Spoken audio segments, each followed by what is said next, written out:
Hello friends, welcome back to my channel Divya biology classes. Friends, हमने biology के embryology वाला जो टॉपिक है वो शुरू किया था, जो कि बीएससी लेवल का टॉपिक है। इसे बीएससी लेवल से ही हम पढ़ रहे हैं। चाहे आप आरपीएससी फर्स्ट ग्रेड की तैयारी कर रहे हो, आरपीएससी सेकंड ग्रेड की, या सेट वगैरह किसी भी एग्जाम की तैयारी कर रहे हो, ये टॉपिक आपके लिए बहुत ही इंपॉर्टेंट है। तो हमने शुरू किया था एम्ब्रियोलॉजी वाला टॉपिक, जिसमें हमने गैमेटोजेनेसिस के बारे में पढ़ लिया था, स्पर्मोजेनेसिस, oogenesis के बारे में पढ़ लिया था। आज की क्लास में हम fertilisation, blastulation, cleavage, gastrulation, morphometric movement, इन सब के बारे में आज की क्लास में हम पढ़ने वाले हैं। तो पूरी क्लास अच्छे से देखिएगा, पिछली क्लास भी आप देखना, ताई तो ही आपको ये पूरा जो टॉपिक है वो अच्छे से समझ में आएगा। इसके साथ ही इसकी जो पीडीएफ है मैं अपने टेलीग्राम चैनल पर आपको अपडेट करा दूंगी। तो शुरू करते हैं आगे का टॉपिक, फर्टिलाइजेशन। तो हमने पढ़ा था oogenesis और स्पर्मेटोजेनेसिस पढ़ा था। तो oogenesis और स्पर्मेटोजेनेसिस में हमने देखा था किस तरह से स्पर्म और एग का निर्माण होता है मेल और फीमेल के अंदर। ठीक है, जो मेल और फीमेल के अंदर जो स्पर्म्स और जो एग्स बनते हैं उनका फर्टिलाइजेशन होता है, जिसके फलस्वरूप ही जाइगोट बनता है, और उस जाइगोट के डेवलपमेंट को ही हम पूरा आगे पढ़ते हैं। तो उससे हमें एम्ब्रियो, एम्ब्रियो से फीटस, फीटस से एक शिशु का जन्म होता है। तो सबसे पहले शुरू करें फर्टिलाइजेशन, यानी फर्ट ऑफ लाइफ, यानी फर्टिलाइजेशन ही है जो एक नए जीवन को जन्म देती है, इसलिए इसे द स्पार्क ऑफ लाइफ भी बोलते हैं। इसकी डेफिनेशन देखें तो मेल एंड फीमेल गैमेट्स यानी स्पर्म और ओवम बनते हैं, उनका जो फ्यूजन होता है उसे ही हम फर्टिलाइजेशन कहते हैं। जैसे जो एग है, एग से आके जब स्पर्म जुड़ता है, तो इसी क्रिया को क्या कहते हैं, हम फर्टिलाइजेशन कहते हैं। एस्पेक्ट ऑफ फर्टिलाइजेशन, यानी कई पहलू हैं फर्टिलाइजेशन के, कई तरह से माना जाता है कि फर्टिलाइजेशन की क्रिया के लिए कौन कौन सी जो एस्पेक्ट जरूरी होते हैं, कौन सी प्रोसेस होती हैं। तो इसमें एक माना जाता है कि जब स्पर्म ओवम को विकास के लिए सक्रिय करता है और अपना सेकेंड सेंट्रियोल प्रदान करता है, तो ही फर्टिलाइजेशन की क्रिया होती है। यानी जो फीमेल है उसमें एग बनता रहता है, उसमें कोई नहीं है, लेकिन जब स्पर्म्स आता है और जब स्पर्म से जुड़कर ओवम को चिपकता है, तो ओवम को सक्रिय करता है और अपना जो सेकेंड सेंट्रियोल इसको प्रदान करता है, तो ही फर्टिलाइजेशन की क्रिया होती है। इसके अलावा एक और दूसरा एस्पेक्ट है इसका, एम्फीबिक्स होता है, यानी कैरियोगेमी, उभय विचरण, यानी नर और जो मादा प्रोन्यूक्लियाई है उनका फ्यूजन होता है, और एम्फीबिक्सिस की क्रिया होती है, जिसके कारण फर्टिलाइजेशन की क्रिया कंप्लीट होती है। फर्टिलाइजेशन हम देखें तो दो प्रकार के होते हैं, इंटरनल और एक्सटर्नल फर्टिलाइजेशन होता है।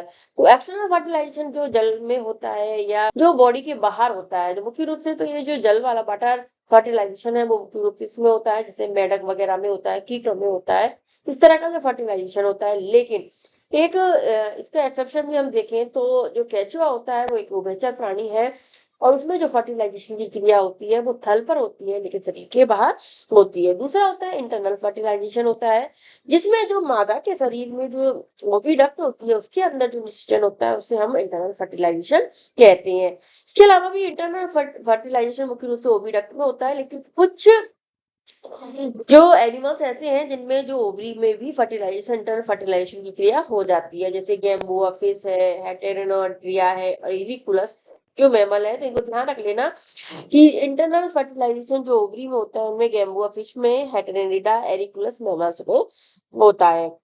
ठीक है, अब हम देख लेते हैं इसकी फर्टिलाइजेशन की जो मैकेनिज्म होती है वो कैसे होती है। फर्टिलाइजेशन की मैकेनिज्म होती है वो भी कई तरह से होती है, कई बार बाई चांस प्रोसेस के रूप में देखते हैं, स्पेसिफिटी भी होती है इसमें।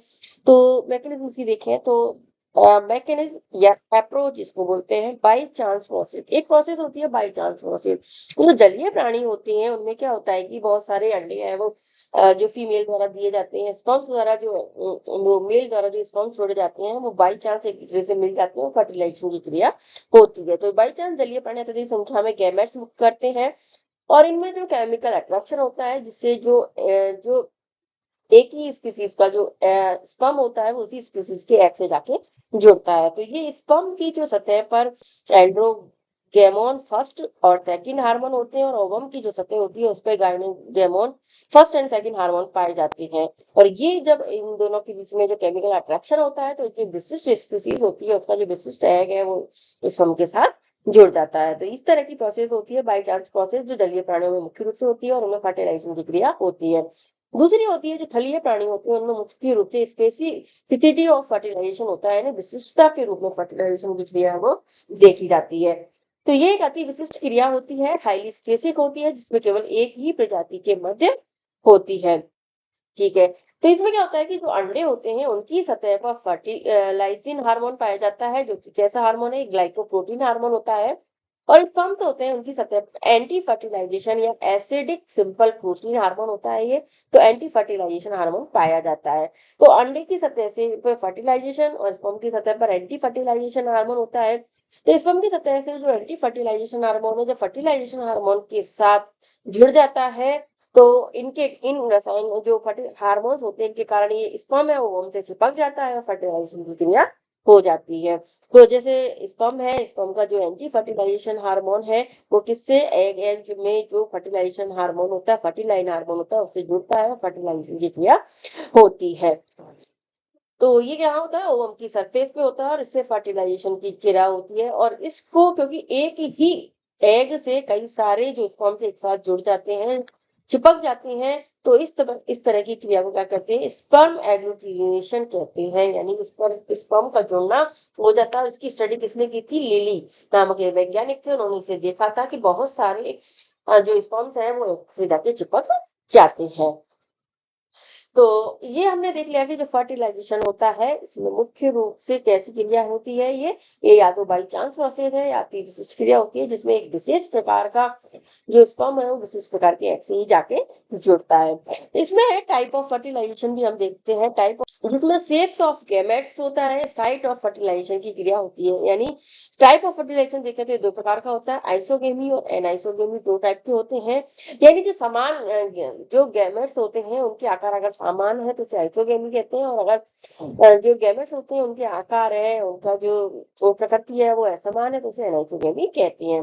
साइट ऑफ फर्टिलाइजेशन हमने देख लिया, एक्सटर्नल जो जल में होता है, मेंढक में होता है मुख्य रूप से, इंटरनल होता है वो फीमेल बॉडी में मुख्य रूप से ओविडक्ट में पाया जाता है। और इसके अलावा हम देखें तो मैकेनिज्म ऑफ फर्टिलाइजेशन हमने जो अभी देखा है, शॉर्ट में मैं उसको बता देती हूँ कि जो मैकेनिज्म ऑफ फर्टिलाइजेशन हमने देखी है जलीय प्राणियों में बाई चांस, और ये है जो स्थलीय प्राणी होते हैं, उसमें अति विशिष्ट प्रोसेस होती है, जिसमें एक ही स्पीसीज के ओवम में स्पर्म के मध्य की क्रिया होती है। जैसे केमिकल इंटरेक्शन होता है, जिसमें स्पर्म्स की सतह पर कौन कौन से हार्मोन, एंड्रोगेमोन फर्स्ट एंड सेकंड, और ओवम की सतह पर गाइनेगोमन फर्स्ट एंड सेकंड है। थोड़ा इंपॉर्टेंट है, ध्यान रख लेना कौन से हार्मोन होते हैं, ये पूछ सकते हैं आपसे। तो ये जो रसायन होते हैं ये कैसे होते हैं, ये एक हार्मोन के समान ही सब्सटेंस है, और जैसे एक ही प्रजाति के रसायन एक दूसरे को आकर्षित करते हैं, उनमें केमिकल इंटरेक्शन होता है, जिससे फर्टिलाइजेशन की प्रोसेस है कंप्लीट होती है। दूसरी होती है केमिकल इंटरेक्शन के लिए अभी हमने देखा कि जो एक्टिवेशन ऑफ स्पर्म होता है वो किससे होता है, एंटी फर्टिलाइजेशन हार्मोन से होता है। और जब वो ओवम की सतह पर जाके जुड़ता है तो फर्टिलाइजेशन हार्मोन उसके द्वारा स्रावित होता है और एक दूसरे से चिपक जाते हैं, और इसे चिपकने के दौरान तो ही इसमें जो है फर्टिलाइजेशन की क्रिया होती है, जिसके बारे में हम अभी डिटेल में देखेंगे कि किस तरह से एक ही स्पर्म अंदर प्रवेश करता है। अब ये जो फर्टिलाइजेशन मैकेनिज्म होती है उसमें activation of gametes and membrane formation होता है। यानी जिस तरह से एक तरह से सबसे पहले जो स्पर्म है वो ओवम से जाके जुड़ता है, ओवम से जाके जुड़ने के बाद जो एक्टिवेशन ऑफ स्पर्म होता है, क्योंकि स्पर्म जब जुड़ता है तो वो ओवम को सक्रिय करता है, तो लेकिन उसमें सबसे पहले क्या होता है, एक्टिवेशन ऑफ स्पर्म्स होता है, यानी शुक्राणु का सक्रियकरण होता है। इसमें क्या होता है कि जो स्पर्म का एक्रोसोम होता है वो सक्रिय होकर एक्रोसोमल ट्यूब का निर्माण करता है। कितना 1 से 75 माइक्रोन की जो ट्यूब है उसका निर्माण करता है। यानी जैसे जो ओवम है उसकी सतह पर जाता है, जैसे स्पर्म जुड़ता है वो एक विशेष जगह पर जाकर ये स्पर्म ट्यूब का निर्माण करता है। और इसमें से जो स्पर्म लाइसिन है यानी हाई ल्यूरोनिडेज हार्मोन्स होते हैं वो निकलते हैं, जो अंड झिल्ली को पाचन करते हैं। यानी जहां से ये जुड़ता है वहां पे फिर इसके लाइसिन हार्मोन होते हैं, जिसे अंड झिल्ली का पाचन कर देते हैं और अंड झिल्ली वहां से टूट जाती है। फाइनली दोनों गैमेट्स प्लाज्मा लेमा कांटेक्ट में आती है, और उसके कारण जो स्पर्म्स की और जो एग है उसकी प्लाज्मा लेमा है वो कांटेक्ट में आ जाती है। तो यहाँ पे इस तरह से एक्टिवेशन स्पर्म होता है, स्पर्म का एक्टिवेशन होता है। इसके बाद दूसरा होता है activation of ovum and fertilisation cone का निर्माण।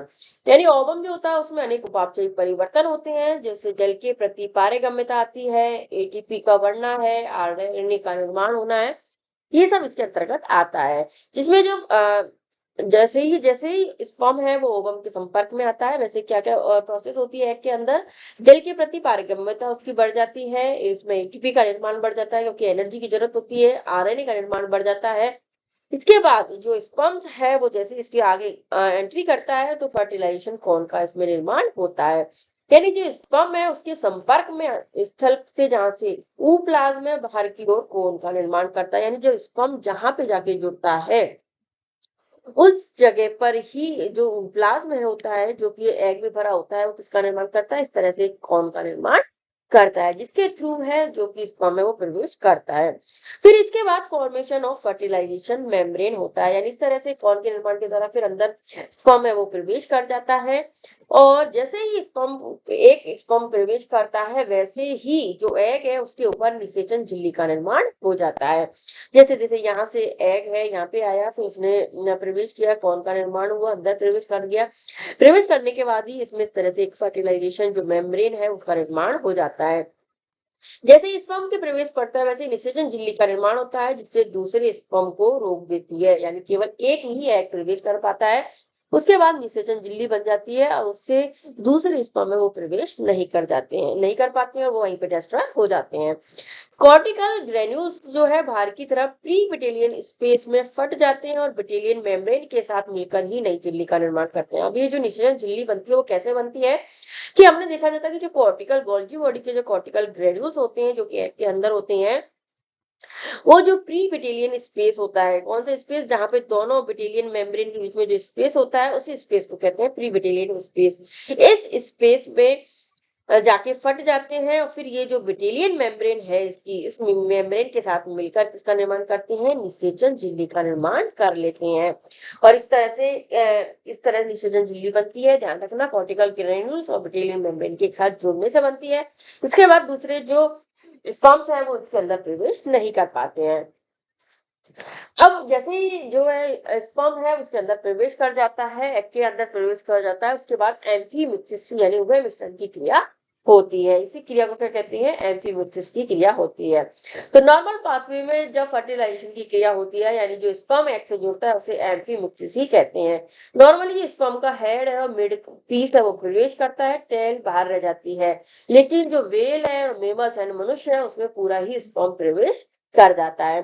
ठीक है, तो इसके दौरान क्या होता है कि जो CMP साइक्लिक AMP है वो जो सक्रिय हो जाता है और इसमें इसके बाद फॉर्मेशन ऑफ प्रोन्यूक्लियाई होता है, यानी जो न्यूक्लियस होते हैं उनके दोनों के मेल स्पर्म के और एग के, उनके द्वारा न्यूक्लियस जो होते हैं वो अपनी स्ट्रक्चर को चेंज कर लेते हैं और इस तरह से किसका निर्माण होता है, उनको प्रोन्यूक्लियाई का निर्माण करते हैं। ये जो फीमेल न्यूक्लियस है वो जल का अवशोषण करके जेली लाइक फीमेल प्रोन्यूक्लियस बना लेता है और मेल न्यूक्लियस है वो भी जल का अवशोषण करके जेली लाइक जो मेल प्रोन्यूक्लियस को बना लेता है। इसके बाद जो मेल न्यूक्लियस होता है, मेल प्रोन्यूक्लियस है वो जैसे उसमें घुसता है वो 180 डिग्री के कोण से घूम जाता है और इससे जिसके द्वारा वो है एग से जुड़ता है। इस कोण पर जिस गति से वो घूमता है उसे क्या कहते हैं, फर्टिलाइजेशन पाथ उसको कहा जाता है।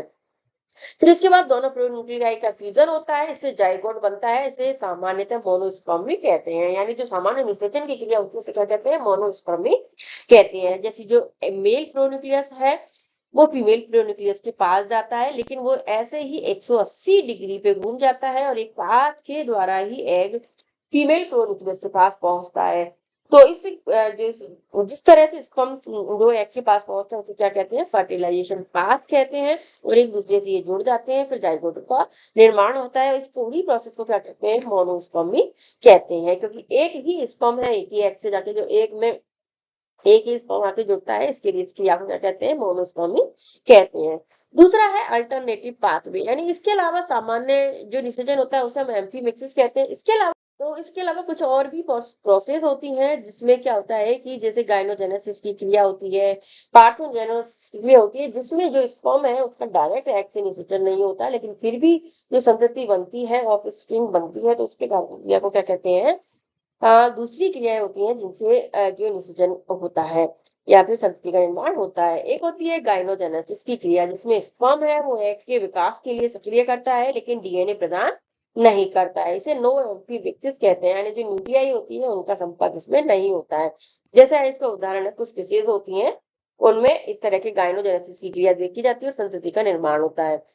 दूसरी होती है पार्थेनोजेनेसिस, बिना स्पर्म के रिप्रोडक्शन, यानी जो होता है वो अनिषेक जनन क्रिया होती है, यानी जैसे फीमेल है उसके द्वारा ही डायरेक्ट जो नई संतति बनती है जिसमें स्पर्म का कोई रोल नहीं होता, उसे पार्थेनोजेनेसिस कहते हैं। इसका प्रतिपादन किसने किया था? चार्ल्स बॉनेट ने इसका प्रतिपादन किया था अनिषेक जनन का।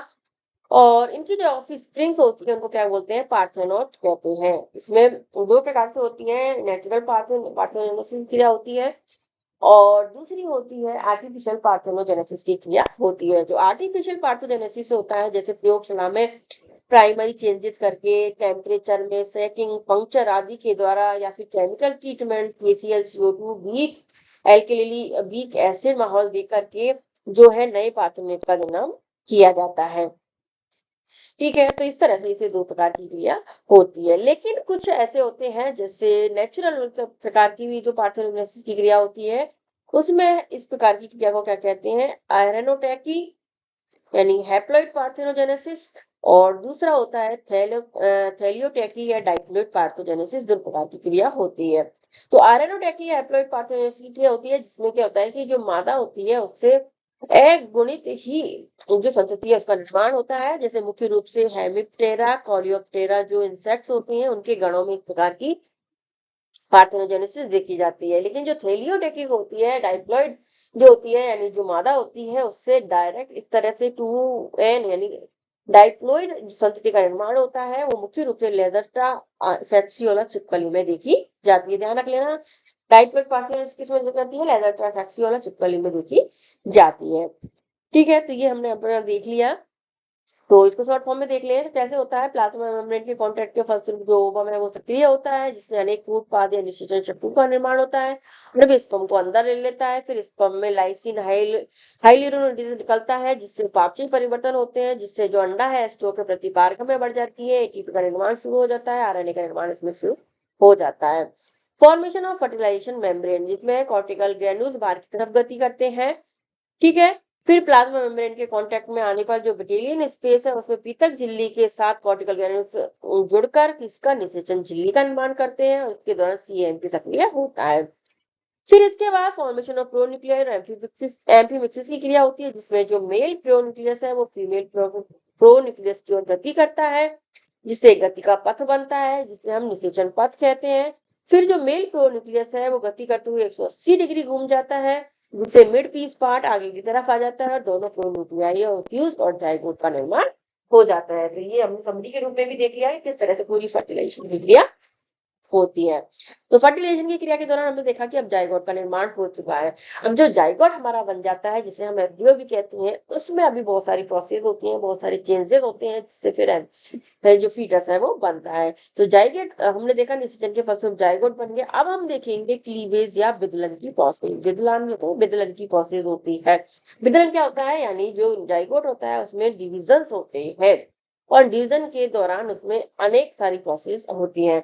तो क्लीवेज क्या है? एक ये बायोलॉजिकल प्रोसेस होती है, जैविक प्रक्रिया है, जिसमें एक कोशिकीय जाइगोट जो हमारा बना है उससे बहुकोशिकीय एम्ब्रियो का निर्माण होता है। क्योंकि जो जाइगोट होता है वो इस तरह से फिजन के द्वारा इस तरह से बन जाता है, डाइप्लॉइड न्यूक्लियस इसमें होता है। फिर इसके द्वारा धीरे धीरे बहुत सारी कोशिकाओं का डेवलपमेंट होता है विभाजन के द्वारा, और इस तरह से जो बनता है वो एम्ब्रियो, बहुकोशिकीय एम्ब्रियो का निर्माण होता है।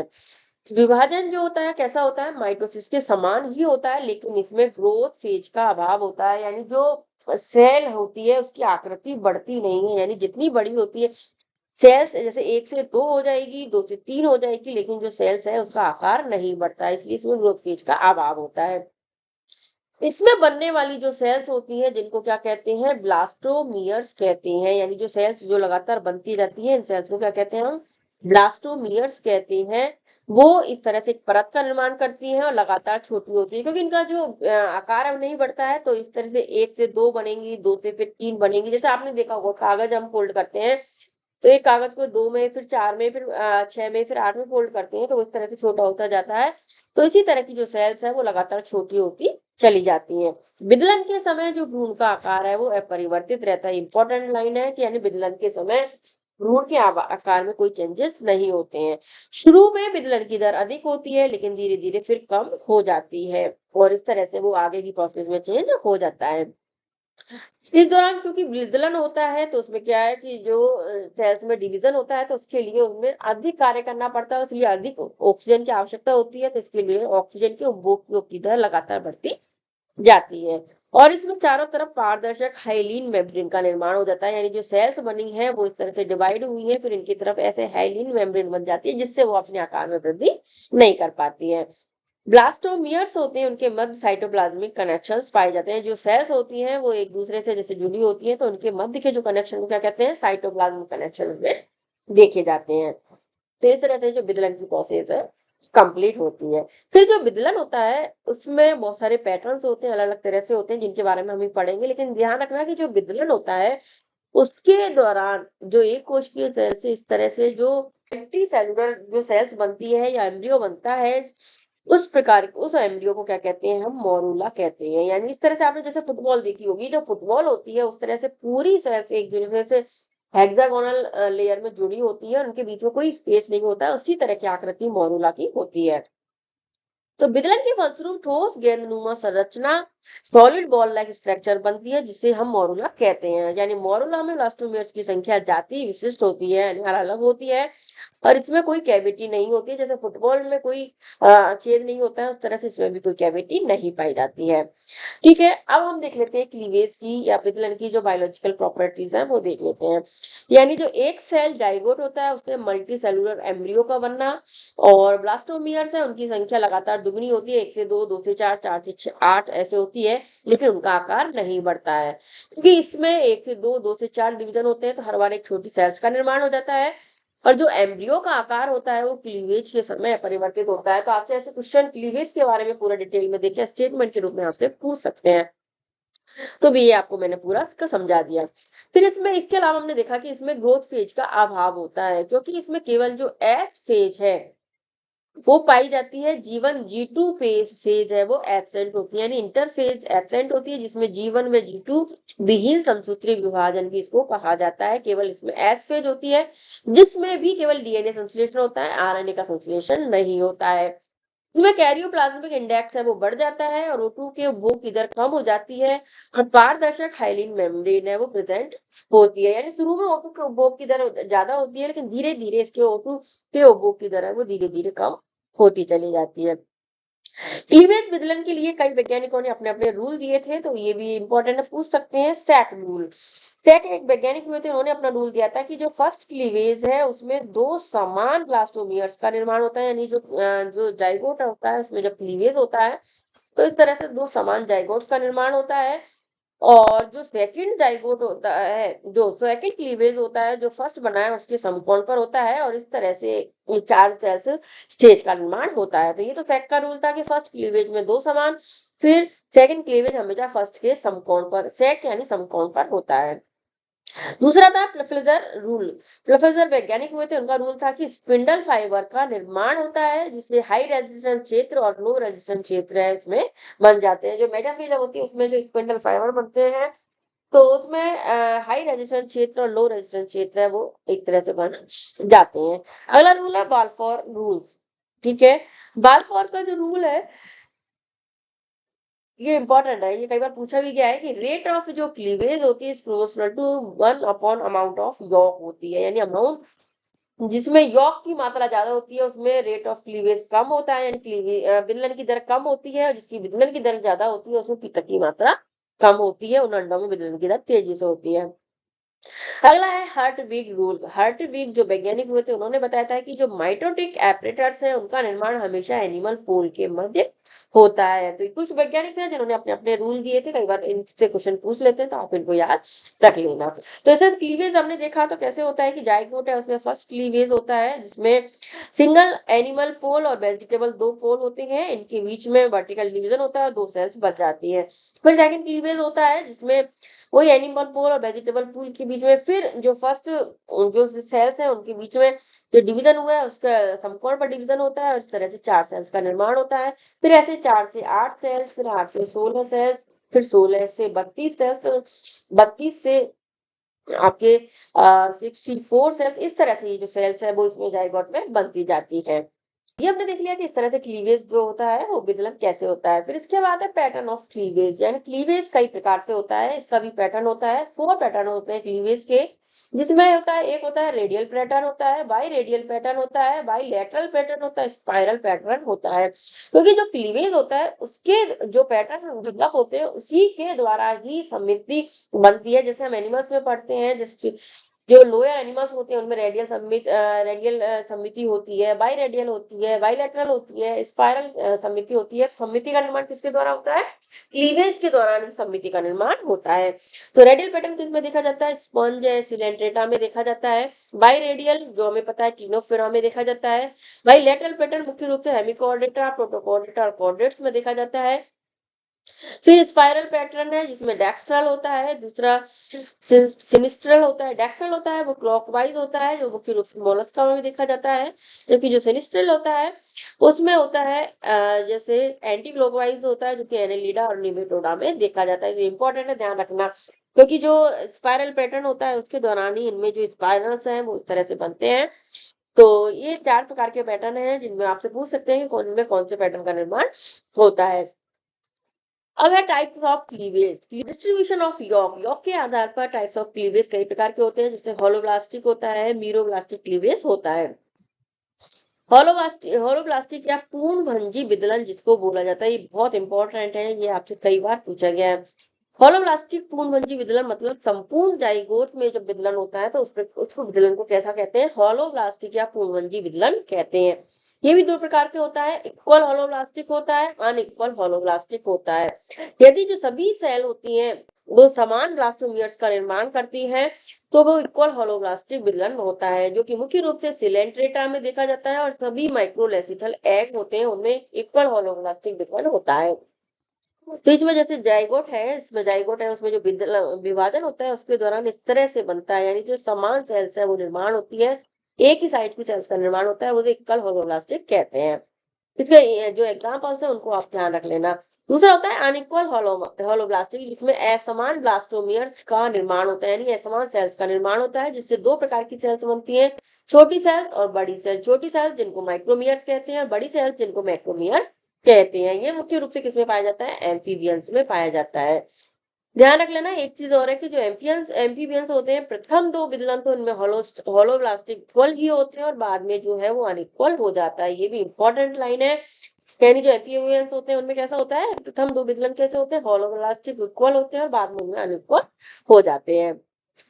दूसरा होता है मीरोब्लास्टिक क्लीवेज, जिसमें क्या होता है कि जो जाइगोट होता है उसके केवल एक भाग में ही विदलन होता है, यानी जहां पर यॉक हमने पढ़े थे, जैसे बर्ड रेप्टाइल्स होते हैं उनमें यॉक की मात्रा अधिक होती है, तो जहां पे यॉक की मात्रा नहीं होती है, यानी एनिमल पोल है उसमें केवल विदलन होता है, और जो यौगिक भाग होता है उसमें विदलन नहीं होता है। तो इस प्रकार के विदलन को कैसा कहते हैं? मीरोब्लास्टिक क्लीवेज कहते हैं।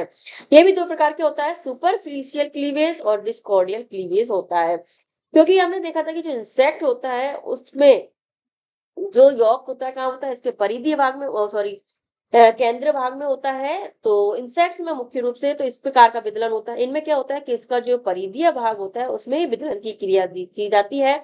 इसे कहते हैं सुपरफिशियल क्लीवेज, यानी परिधीय भाग में यॉक, फ्री भाग में विभाजन और केंद्रीय भाग में विभाजित रहता है। ये मुख्य रूप से इसमें देखा जाता है। सुपरफिशियल क्लीवेज इंसेक्ट में देखा जाता है। दूसरा होता है डिस्कॉइडियल क्लीवेज। डिस्कॉइडल जैसे जो रेप्टाइल्स होते हैं, बर्ड्स होते हैं, उनमें जो केवल एक ही भाग एनिमल पोल होता है, जो कि कैसा होता है? जो कि यॉक फ्री होता है, उस भाग में केवल क्लीवेज होता है, उसमें सेल्स का निर्माण होता है। और जो वेजिटल पोल है जिसमें यॉक होता है वो अविभाजित रहता है। इस प्रकार के डिवीजन को कहते हैं डिस्कॉइडल जो है क्लीवेज कहते हैं। तो ये बहुत बहुत इंपॉर्टेंट है, आपसे पूछ सकते हैं, इनको ध्यान रखना। रेप्टाइल और बर्ड्स में मुख्य रूप से देखा जाता है। तो ये एक तरह से हो गया कि हमने किस तरह से ह्यूमन में जो एम्ब्रियोनिक डेवलपमेंट होता है हमने देखा। तो फर्टिलाइजेशन एग होता है, फिर 2 सेल स्टेज बनती है, 4 सेल स्टेज बनती है, फिर इसमें मॉरूला बनता है जो 8 सेल स्टेज होती है, 8 से 16 सेल स्टेज होती है। फिर इसके बाद ब्लास्टुला का निर्माण होता है। फिर उसके बाद अर्ली गैस्ट्रुला बनता है, गैस्ट्रुला से गैस्ट्रुला का निर्माण होता है जिसमें एक्टोडर्म, एंडोडर्म और ब्लास्टोपोर्स बनते हैं। तो ये पूरी एक प्रोसेस होती है जो कि ह्यूमन एम्ब्रियोनो में देखी जाती है। आगे अब हमने देख लिया, हमने क्या देखा? हमने देखा क्या देखा? हमने जो क्लीवेज देखा, क्लीवेज के दौरान क्या बनता है? मॉरूला बनता है हमने देखा।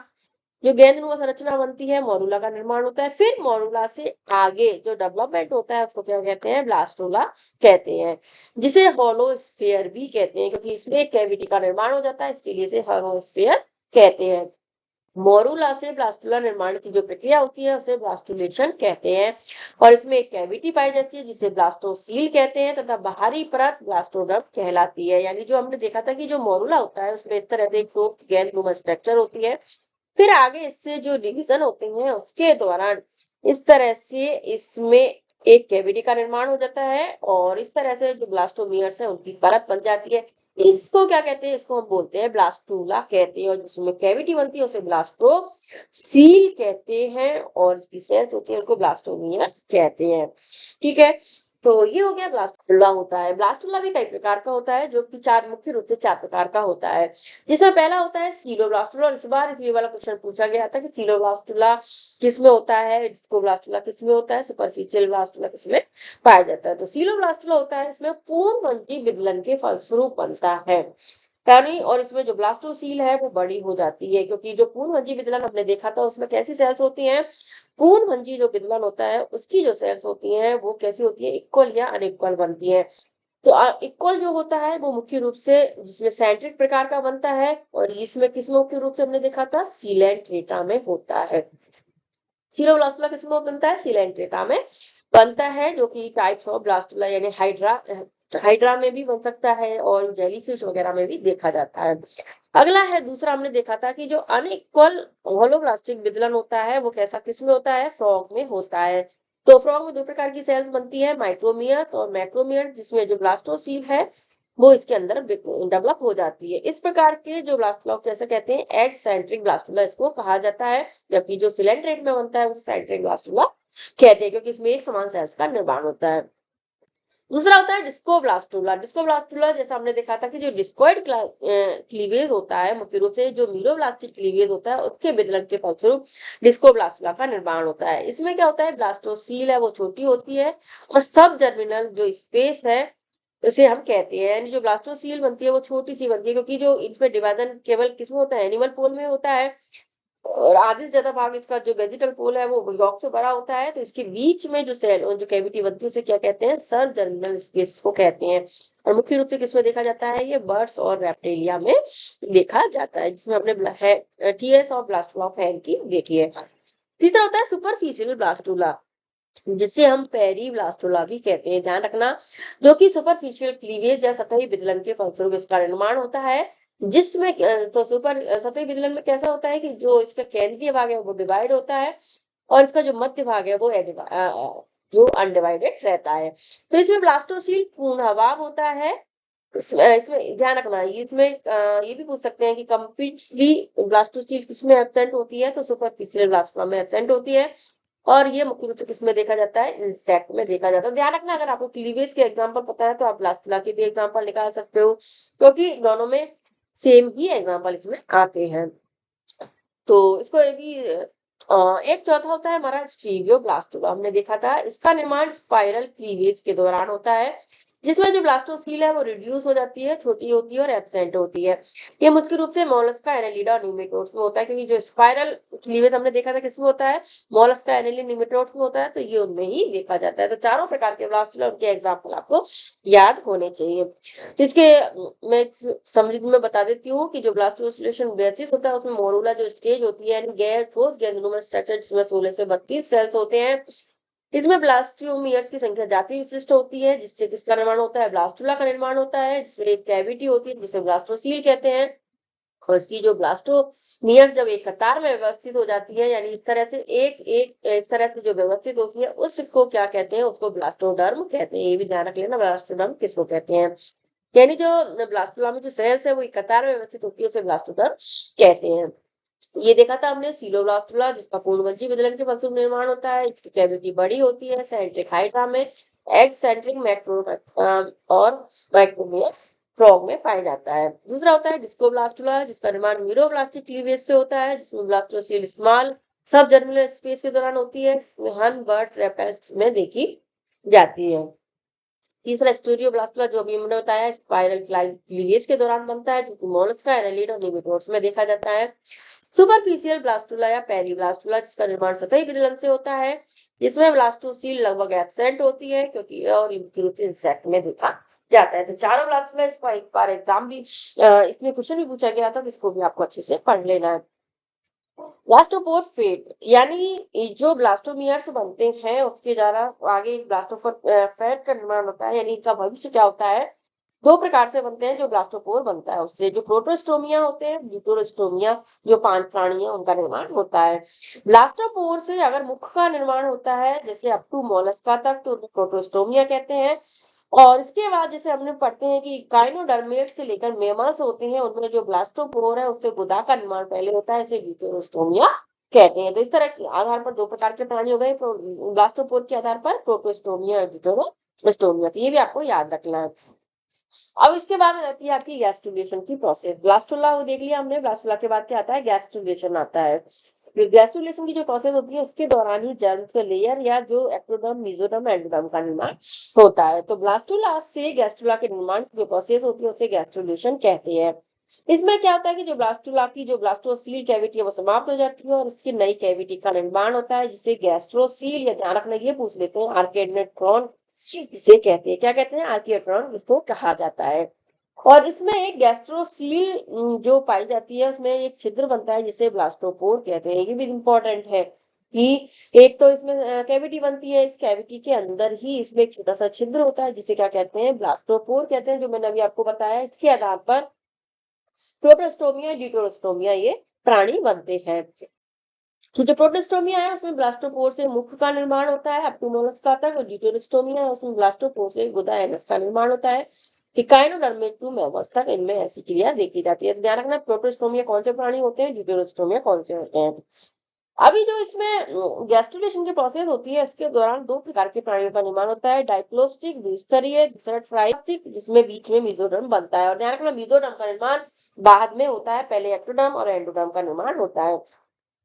डिप्लोप्लास्टिक प्राणी होते हैं उनमें गैस्ट्रुला जो है उससे दो लेयर्स का निर्माण होता है, जिसमें एक्टोडर्म और एंडोडर्म का निर्माण होता है। लेकिन जो डिप्लोप्लास्टिक प्राणी होते हैं उसमें जिसमें मेसोडर्म बनती है, इसके आधार पर ये दो प्रकार के होते हैं। जैसे अप टू एम्फीबियंस होते हैं, उनमें जो ब्लास्टोडर्म है उसमें एक्टोडर्म और मीजो एंडोडर्म बनती है। ब्लास्टोडर्म कैसे डिवाइड होती है, एक्टोडर्म और मीजो एंडोडर्म में डिवाइड होती है। फिर जो एंडोडर्म है उससे मीजोडर्म का निर्माण होता है, किसमें, एम्फीबियन तक। ध्यान रखना, एंडोडर्म से मीजोडर्म का निर्माण होता है या मीजो एंडोडर्म बनती है, तो अप टू एम्फीबियस प्राणी तक। इसके अलावा जो लास्ट में आते हैं रेप्टाइल्स, बर्ड्स और मैमल्स होते हैं, उनमें जो ब्लास्टोडर्म है उसमें एक्टोमीजोडर्म बनती है और एक एंडोडर्म बनती है। यानी इसमें जो एक्टोडर्म है उससे मीजोडर्म का निर्माण होता है। तो ध्यान रख लेना, टू एम्फीबियंस कैसे हो गए, एंडोमीजोडर्म हो गए, रेप्टाइल, बर्ड्स और मैमल्स कहते हैं एक्टोमीजोडर्म होते हैं, यानी इनमें जो एक्टोडर्म है वो जो मीजोडर्म है वो एक्टोडर्म से बनती है।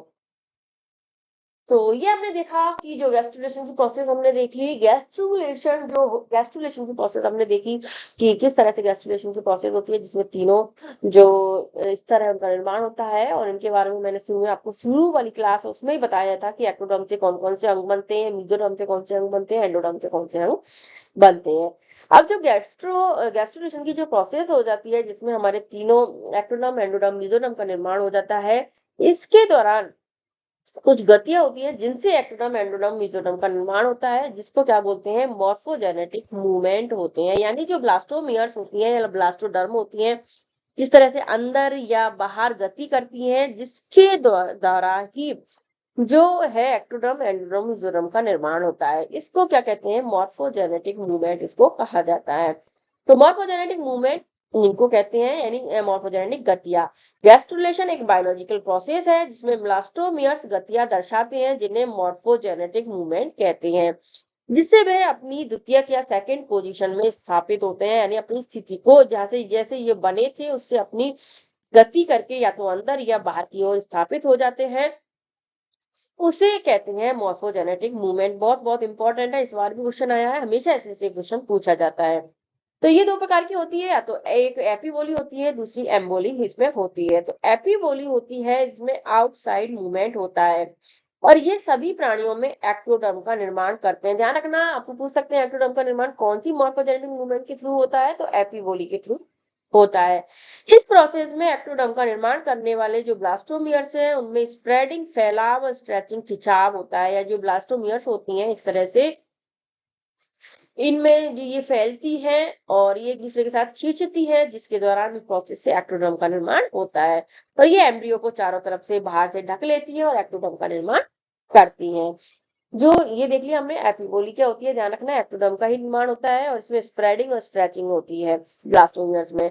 इसमें हमने एक चीज इस बार क्वेश्चन में पूछा गया था, ये जो है एपीबोली में एक प्रोसेस होती है एम्पिओक्सिस, और इस बार इसमें क्वेश्चन में आया था कि एम्पिओक्सिस क्या होता है। यह एक एपीबोली गैस्ट्रुलर मूवमेंट का ही एक संशोधित रूप है, जिसे अभी देखा गया है, इसे कहते हैं एम्पिओक्सिस, जिसमें विकासशील जो भ्रूण है उसकी जो कोशिकाएं फैलती है और अन्य परतों को ढकती है। यानी विकासशील जो भ्रूण होता है उसकी कोशिकाएं एक दूसरे से स्ट्रेचिंग के द्वारा ही फैलती है, मतलब होता वही एपीबोली है, लेकिन इसको एक नई फॉर्म में हम बोलते हैं एम्पिओक्सिस है, जिसमें ये अन्य परतों को ढकती जाती है और सबसे भारी एक्टोडर्म का निर्माण करती है।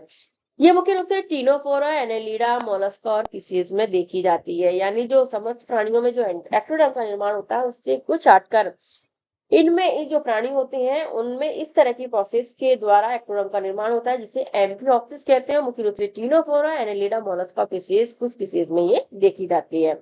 एम्फिऑक्सिस के लिए कुछ शर्तें होती हैं, जिसमें जैसे इनमें हाइलिन झिल्ली का अभाव होता है, उनमें होता है कि जो क्लीवेज होता है उसके द्वारा हाइलिन झिल्ली बनती है। तो एम्फिऑक्सिस किन में देखा जाता है, जिनमें हाइलिन झिल्ली का अभाव होता है, यानी एब्सेंस ऑफ हाइलिन मेम्ब्रेन होती है।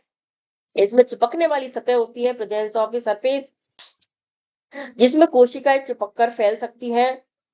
तीसरा कोशिकीय जुड़ाव होता है, इंटरसेलुलर एडेंशन होता है ताकि इसमें पर्याप्त खिंचाव बना रहे। सक्रिय कोशिका विभाजन होता है ताकि इसमें संख्या बढ़ सके और सतह को ये ढक सके, और इस तरह से इसमें एम्फिऑक्सिस की क्रिया होती है। इस बार क्वेश्चन आया था एम्फिऑक्सिस किन में पाया जाता है, आगे पूछ सकते हैं कि एम्फिऑक्सिस के लिए क्या शर्तें होती हैं, ये किस तरह की प्रोसेस होती है, ये भी मैंने आपको अच्छे से बता दिया। तो हाइलिन झिल्ली का अभाव होता है, चिपकने वाली सतह, कोशिकीय जुड़ाव, सक्रिय कोशिका विभाजन होता है, उनमें एम्फिऑक्सिस की क्रिया देखी जाती है। और दूसरी होती है एम्बोली।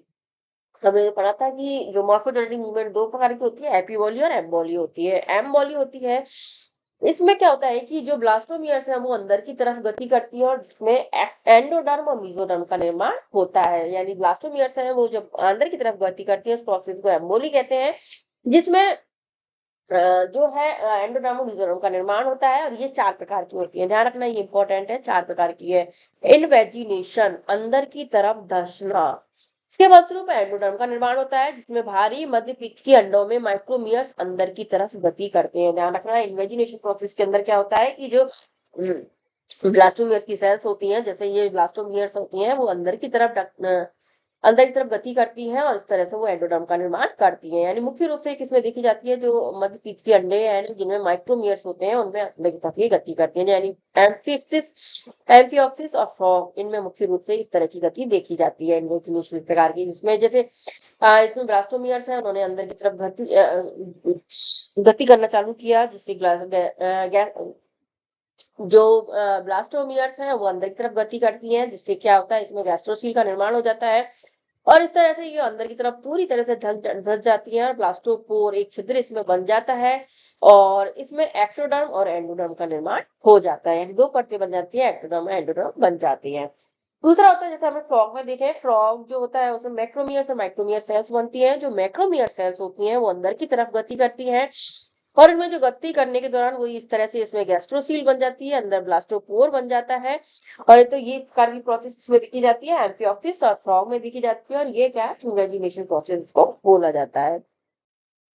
दूसरी होती है डीलैमिनेशन, डेल डेलैमिनेशन बोल सकते हैं इसको। डेल एलिमिनेशन की जो प्रोसेस होती है मुख्य रूप से किसमें देखी जाती है, सेलेंट्रेट हाइड्रा में और ट्यूबर्स में ये देखी जाती है। इसमें क्या होता है कि जो ब्लास्टोडर्म है उसकी जो सभी सेल्स हैं डिवाइड होकर एक नई परत का निर्माण होता है, यानी इसमें जो सेल्स है वो धंसती नहीं है अंदर की सेल, इसकी जो ब्लास्टोला की जो सेल्स होती है वो आपस में एक तरह से पूरी तरह से समान रूप से डिवाइड हो जाती है और एक नई परत का निर्माण करती है। डिवाइड होकर अंदर की साइड ही एक्टोडर्म के अंदर ही एक नई सेल्स का निर्माण, नई परत का निर्माण करती है, जिसे क्या कहते हैं हम, एंडोडर्म कहती हैं। यानी जो पूर्व विद्यमान परत है वो एक्टोडर्म बनाती है और जो नवनिर्मित परत बनती है वो एंडोडर्म का निर्माण करती है। फिर इन दोनों परतों के बीच में, एक्टोडर्म और एंडोडर्म के बीच में कुछ एक श्लेष्मा का श्रावण होता है, जिसे क्या कहते हैं, मीजोगिलिया कहते हैं। देखा होगा आपने सिलेंटेटा में मीजोगिलिया पाया जाता है, तो दोनों परतों के मध्य मीजोगिलिया का श्रावण हो जाता है। इस प्रकार की प्रोसेस किसको कहते हैं, डेल एलिमिनेशन होती है, जो कि एम्बोली का ही एक टाइप है। तीसरी होती है पॉली इन्वेजिनेशन या इंग्रेशन या इन्फिल्ट्रेशन की जो गति होती है, ये मुख्य रूप से किसमें देखी जाती है, बर्ड्स में देखी जाती है और रेप्टाइल्स में देखी जाती है। तो इसमें क्या होता है कि जो ब्लास्टोडर्म होती है इसकी जो सेल्स विभाजित होती हैं सब जर्मिनल स्पेस में गिरती है। हमने देखा कि केवल इसमें जो डिवीजन किसमें होता है, वेजिटल सॉरी एनिमल पोल में होता है। तो एनिमल पोल के दौरान जो सब जर्मिनल स्पेस बनता है उसके अंदर ही जो ब्लास्टोमियर की सेल्स हैं वो उसके अंदर चली जाती है। और इसके कारण क्या होता है कि जो पहले की जो सेल्स स्थापित होती हैं उनसे तो एक्टोडर्म बनता है जिन्हें हम एपीब्लास्ट कहते हैं, और जो नई सेल्स सब जर्मिनल स्पेस में गिरती हैं उन सेल्स के द्वारा जो परत बनती है उसे एंडोडर्म का निर्माण होता है, इसे हाइपोब्लास्ट कहते हैं। और दोनों के मध्य का जो स्पेस होता है उसे क्या कहते हैं, गैस्ट्रोसील कहते हैं। उसके बाद में इससे किस बनती है, मेसोडर्म का निर्माण होता है। तो जैसे ही हमने देखा कि जो कुछ सेल्स है वो अंदर की साइड गिर गई, गिरने के बाद जो नई सेल्स बनी है वो हाइपोब्लास्ट या एंडोडर्म का निर्माण करती है और पुरानी सेल्स एपीब्लास्ट या एक्टोडर्म का निर्माण करती है। पॉलिनेशन की क्रिया इसमें देखी जाती है, मोस्टली बर्ड्स में और रेप्टाइल्स में देखी जाती है, आपको ध्यान रखना है।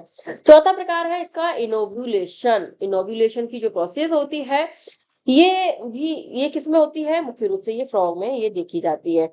इसमें क्या होता है कि जो अंदर की तरफ घूमना, रोलिंग होती है, यानी जो मैक्रोमियर्स होते हैं, सॉरी माइक्रोमियर्स होते हैं, उनमें वो अंदर की तरफ ये घूम जाती हैं और इस तरह से रोलिंग के द्वारा मीजोडर्म का निर्माण करते हैं। यानी जो द्विस्तरीय प्राणी होते हैं उनमें मीजोडर्म का निर्माण होता है, ये इंपॉर्टेंट है, ध्यान रखना। कि हमने देखा था कि अभी जो तीन प्रोसेस थी, तीन टाइप थे, उनसे एंडोडर्म का निर्माण होता है, लेकिन जो त्रिस्तरीय प्राणियों में मीजोडर्म का निर्माण होता है वो कौन सी प्रोसेस से होता है, इनोव्यूलेशन के द्वारा होता है, जिसमें कॉर्डोमिजोडर्मल सेल्स डोर्सल लिप के द्वारा अंदर की तरफ इनोव्यूलेशन करती हैं, यानी अंदर की तरफ गति करती है और इसके द्वारा एक्टोडर्म एंडोडर्म मीजोडर्म के मध्य स्थापित हो जाता है। यानी एक्टोडर्म एंडोडर्म तो पहले ही बन गया, फिर इसके अंदर मीजोडर्म का निर्माण होता है। इस वजह से एक्टोडर्म होता है, अंदर की साइड मीजोडर्म होता है, फिर इसकी जो कुछ कॉर्डोमिजोडल सेल्स होती हैं इसके द्वारा मीजोडर्म का निर्माण हो जाता है और इससे डोर्सल लिप बनता है, ब्लास्टोपोर बन जाता है, यॉक प्लग का निर्माण इसमें होता है। ठीक, इसमें देखा जाता है मुख्य रूप से जो त्रिस्तरीय ट्रिप्लोब्लास्टिक प्राणियों में जिनमें मीजोडर्म का निर्माण होता है उनमें मुख्य रूप से इनोव्यूलेशन की क्रिया सब में होती है और मीजोडर्म का निर्माण होता है। तो ये हमने देख लिया गैस्ट्रुलेशन। जो गैस्ट्रुलेशन की जो प्रोसेस होती है उस तरह से हमने देखा कि किस तरह से इसमें गतियां होती हैं, उस तरह से तीनों परतों एक्टोडर्म एंडोडर्म मीजोडर्म का निर्माण होता है, फिर इनसे अंगों का निर्माण होता है। इसके अलावा एक क्रिया और होती है इसमें न्यूरिलेशन। हमने देखा था कि जो प्रीनेटल स्टेज होती है उसमें लास्ट क्रिया होती है न्यूरिलेशन। इसमें गैस्ट्रोला से न्यूरेला का निर्माण होता है, क्योंकि न्यूरेला क्या है, जिससे नर्व कोड हमारी या रीढ़ की हड्डी का निर्माण होता है, उस प्रोसेस को न्यूरिलेशन कहते हैं। जिसमें क्या होता है कि एक न्यूरल प्लेट बनती है जिससे खांच बनती है फिर इसके अंदर, और एक न्यूरल ट्यूब बनती है और ये न्यूरल ट्यूब ही नर्व कोड का निर्माण करती है। तो इस प्रोसेस को क्या कहते हैं, न्यूरिलेशन की प्रोसेस कहते हैं। तो हमने ये देख लिया कि इस तरह से प्रीनेटल स्टेज जो होती है उसके अंदर इस तरह से पूरा जो एनिमल है या एम्ब्रियो है उसका डेवलपमेंट होता है। तो इसका समराइज करके एक बार देख लेते हैं कि जो गैस्ट्रुलेशन होता है उसमें ब्लास्टोला से गैस्ट्रोला के निर्माण की प्रोसेस है। ब्लास्टोसील धीरे धीरे समाप्त हो जाती है और एक नई कैविटी बनती है जिसे गैस्ट्रोसील या आर्किट्रॉन कहते हैं, और इसी से आगे आहार नल का निर्माण होता है। ध्यान रखना इसको। इसमें तीन लेयर्स बनती है, इसमें जो जर्म लेयर्स बनती है उसमें एक डिप्लोब्लास्टिक होती है जिसमें एक्टोडर्म एंडोडर्म बनता है, दूसरी ट्रिप्लोब्लास्टिक होती है जो कि अप्टो एम्फीबियंस होती है, उसमें एक्टोडर्म एंड मीजोएंडोडर्म बनता है, फिर मीजोडर्म एंडोडर्म का विकास होता है। जबकि जो रेप्टाइल बर्ड्स और मैमल्स होते हैं उनमें एक्टो मीजोडर्म और एंडोडर्म बनता है जिसमें एक्टोडर्म और मीजोडर्म का निर्माण होता है। अगला होता है मॉर्फोजेनेटिक मूवमेंट। ब्लास्टोडर्म जो ब्लास्टोमियर्स है उनकी गतियां दर्शाते हैं, जिसके द्वारा इसमें एपीवोली एम्बोली की प्रोसेस होती है। हमने देखा था दो प्रकार की होती है मॉर्फोजेनेटिक मूवमेंट, एपीवोली होती है, दूसरा एम्बोली होती है। इसमें सभी एपीवोली होती है, उसमें सभी एक्टोडर्म का निर्माण होता है, जिसमें ब्लास्टोमियर्स है उनमें स्प्रेडिंग और स्ट्रेचिंग होती है, जो एम्ब्रियो को चारों तरफ से ढक लेती है। उसी के दौरान हमने देखी थी एम्फियोक्स प्रोसेस भी होती है। दूसरी होती है एम्बोली जिसमें ब्लास्टोमियर्स अंदर की तरफ गति करती हैं, जिससे एंडोडर्म का निर्माण होता है। ये चार प्रकार की होती है, इन्वेजिनेशन, डेलेमिनेशन, पॉलीइन्वेजिनेशन और इनोवुलेशन होती है। इन्वेजिनेशन में एंडोडर्म का निर्माण होता है, मुख्य रूप से एम्फियोसिस फ्रॉग में देखी जाती है, जिसमें माइक्रोमियर्स अंदर की ओर गति करते हैं। मैक्रोमियर्स ब्लास्टोपोर द्वारा यॉक प्लग के रूप में दिखाई देते हैं। डेलेमिनेशन की जिसमें भी एंडोडर्म का निर्माण होता है, जिसमें सिलेंटेटर फ्यूबर्स में होती है, जिसमें ब्लास्टोमियर्स की ड्रम की जो सभी सेल से मिलकर नई लेयर का निर्माण करते हैं, जो कि पूर्व लेयर एक्टोडर्म और जो लास्ट की लेयर है वो एंडोडर्म का निर्माण करती है, और इनके मध्य में मीजोग्लिया का निर्माण होता है। तीसरी होती है पॉली इन्वेजिनेशन या इन्फिल्ट्रेशन होता है, जिसमें मोस्ट ऑफ बर्ड और रेप्टाइल्स में देखा जाता है, जिसमें जो ब्लास्टोडर्म है बीच बीच की जो सेल्स है विभाजित होकर नई सेल्स का निर्माण करती हैं, और ये जो सेल्स होती हैं इनमें सब जर्मिनल स्पेस होता है वो इस तरह से उनमें गिर जाती है, और इसमें एपीब्लास्ट और हाइपोब्लास्ट सेल्स का निर्माण होता है, जिसमें जो हाइपोब्लास्ट होती है वो एंडोडर्म बनाती है, और पुरानी लेयर एपीब्लास्ट होती है वो एक्टोडर्म का निर्माण करती है। तो चौथा है इनोव्यूलेशन, जो सभी ट्रिप्लोब्लास्टिक प्राणियों में होता है, जिसमें मेसोडर्म का निर्माण इसके द्वारा होता है, जिसमें मुख्य रूप से कॉर्डो मेसोडर्म सेल्स का निर्माण होता है, जो कि डोर्सल लिड से ब्लास्टोपियर द्वारा अंदर की तरफ इनोव्यूलेट हो जाते हैं, गति करते हैं, घूम जाते हैं और मेसोडर्म का निर्माण करते हैं। यानी इस तरह से मेसोडर्म का निर्माण करने वाली जो ब्लास्टोपोर्स है वो अलग हो जाते हैं और मेसोडर्म का निर्माण करते हैं। तो ये मॉर्फोजेनेटिक मूवमेंट है, उसका मैंने समराइज करके भी आपको पूरा बता दिया। तो न्यूरिलेशन हमने देखा अभी गैस्ट्रोला से का निर्माण होता है, न्यूरिलेशन की जो न्यूरेला निर्माण की प्रोसेस को न्यूरिलेशन कहते हैं, जिसमें मध्य प्रस्थावस्था में नर्व कोर का निर्माण होता है। यानी न्यूरेला से न्यूरल प्लेट बनना, न्यूरल ग्रूव बनना, फिर उससे न्यूरल फोल्ड बनते हैं, फिर न्यूरल ट्यूब बनती है जो कि न्यूरल कोर के रूप में डेवलप हो जाती है। तो ये पूरी प्रोसेस हमने गैस्ट्रुलेशन तक की देख ली, मॉर्फोजेनेटिक मूवमेंट हमने देख लिया कि इस तरह की प्रोसेस के अंतर्गत होती है। देख लिया कि किस तरह से जो फीटस है जो एम्ब्रियो है उसका डेवलपमेंट होता है। जब डेवलप एम्ब्रियो पूरा पूर्ण रूप से बन जाता है, उसमें अंगों का निर्माण शुरू हो जाता है, उसके बाद उसकी रक्षा के लिए वो उसमें एम्ब्रियोनिक जो मेम्ब्रेन्स हैं उनका निर्माण होता है, यानी गुणीय झिल्लियां उसमें बनती है, और अब एम्ब्रियो को फीटस के नाम से जाना जाता है। तो जो मेम्ब्रेन इसके अंदर बनती है उनको क्या कहते हैं, फीटल मेम्ब्रेन भी इनको कहते हैं। ठीक है, इन मेम्ब्रेन के आधार पर जो प्रकार के होते हैं, एम्ब्रियोनिक मेम्ब्रेन के आधार पर ये जो एनिमल्स होते हैं वो दो प्रकार के होते हैं, यानी जिनमें एम्ब्रियोनिक मेम्ब्रेन का निर्माण होता है उनको एमनियोर्स कहते हैं, जो मुख्य रूप से रेप्टाइल, बर्ड्स और मैमल्स में बनती है, और जिनमें जो एम्ब्रियोनिक मेम्ब्रेन का निर्माण नहीं होता है उनमें एना एमनियोर्स इनको कहते हैं, जैसे मुख्य रूप से फिशेज और एम्फीबियंस है, जिनमें जो है मेम्ब्रेन है वो जो रिड्यूस होती है, यानी इनमें एम्ब्रियोन्स का निर्माण एम्ब्रियोनिक मेम्ब्रेन का निर्माण नहीं होता है। तो मुख्य रूप से हम किसमें पढ़ेंगे, एमनियोर्स को पढ़ेंगे, जिसमें एम्ब्रियोनिक मेम्ब्रेन बनती है और जिनको हम फीटल मेम्ब्रेन भी कहते हैं। चार टाइप की मेम्ब्रेन इसमें बनती है, एमनियन बनती है, कोरियन बनती है, यॉर्क शेप बनती है और एलेंटॉइस होती है।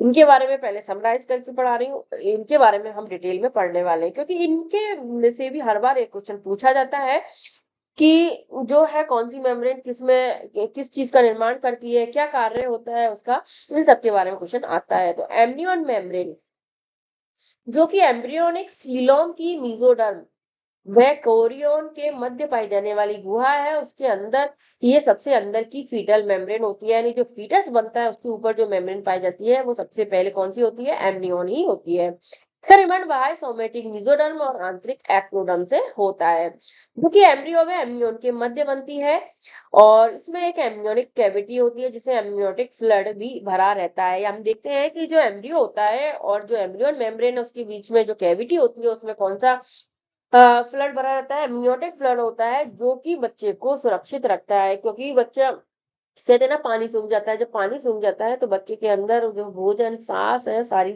प्रॉब्लम्स आने लग जाती हैं। इसके लिए एमनियोटिक फ्लड है वो जब तक गर्भ अवस्था रहती है तब तक ये बना रहता है। एम्ब्रियो का जो विकास है इसी फ्लड के अंदर होता है और इसके अलावा ये एम्ब्रियो को झटकों से, सूखने से, दाब परिवर्तन से भी सुरक्षा करता है। जैसे हमारे बाहर झटके लग जाते हैं कई बार, कोई ये मैं बोल रही हूँ ना, जैसे खाना पीना, सांस, ये सब इसके थ्रू ही होके जाता है, तो इससे बच्चों को सूखने से भी बचाता है, दाब परिवर्तन से भी सुरक्षा करता है। तो एमनियन का क्या कार्य होता है? मुख्य रूप से बच्चे की सुरक्षा करने का कार्य इसके अंतर्गत होता है। दूसरी होती है कोरियोन। इसका निर्माण internal somatic mesoderm plus external ectoderm से इसका निर्माण होता है। ये मुख्य रूप से रेप्टाइल जो बर्ड्स है वो एम्ब्रियो की सुरक्षा का कार्य करती है। लेकिन मैमल्स यानी जो यूथेरियंस होते हैं हम, उनमें किसका निर्माण होता है? प्लेसेंटे का निर्माण में ये रोल निभाती है कि हमारे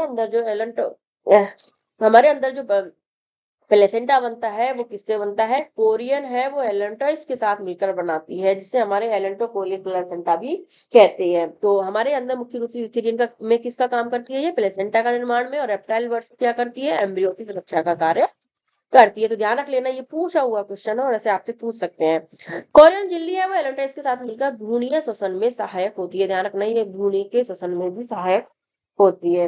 तीसरी होती है यॉर्क से, जो एम्ब्रियो के थर्ड स्तर के मध्य होती है। इसका निर्माण पीतक के चारों तरफ जो स्प्लेनिक मेसोडर्म होती है उससे होता है। ये मुख्य रूप से रेप्टाइल और बर्ड्स में पाई जाती है। जो यूथेरियंस होते हैं या जो मैमल्स होते हैं उनमें ये रिड्यूस्ड होती है। ये केवल जो प्रोटोथीरियंस होते हैं उनमें ही विकसित होती है, क्योंकि ये जो अंडे बनते हैं उनमें ये विकसित होती है। इसके अलावा और मैमल्स में ये रिड्यूस हो जाती है। ये विकासशील भ्रूण है उसको आवश्यक तत्वों की सप्लाई का कार्य करती है। इंपॉर्टेंट है, यानी जो डेवलपमेंट होता है भ्रूण का उसके लिए जो समस्त तत्व है वो यॉर्क से ही मिलते हैं। चौथी होती है एलोन्ट्राइस, जो कि यूथेरियंस होते हैं उनमें रिड्यूस होती है। मेटाथीरियंस में प्लेसेंटा का निर्माण करती है। और इसके अलावा ये मुख्य फंक्शन जो रेप्टाइल और बर्ड्स होते हैं उनमें उत्सर्जन और श्वसन में सहायक होने का कार्य करती है। तो ये ध्यान रख लेना, ये पूछा हुआ क्वेश्चन है कि एलेंटोइस का रेप्टाइल और बर्ड्स में क्या कार्य है? तो उत्सर्जन श्वसन का कार्य करती है, जबकि जो यूथेरियंस है उनमें रिड्यूस होती है। मेटाथीरियन पे प्लेसेंटा का निर्माण करती है, जबकि जो कोरियन होती है वो मैमल से यूथेरियंस होते हैं उनमें प्लेसेंटा के निर्माण में भाग लेती है। ठीक है। इसके अलावा जो कोरियन झिल्ली एलोन्टाइस के साथ जब मिलती है तो भ्रूणीय श्वसन में भी सहायक होती है। और रेप्टाइल वर्ष में जो कोरियंस है वो एम्ब्रियो की सुरक्षा करती है, जबकि जो यॉर्क शैक होती है वो विकासशील भ्रूण को आवश्यक तत्वों की सप्लाई करती है।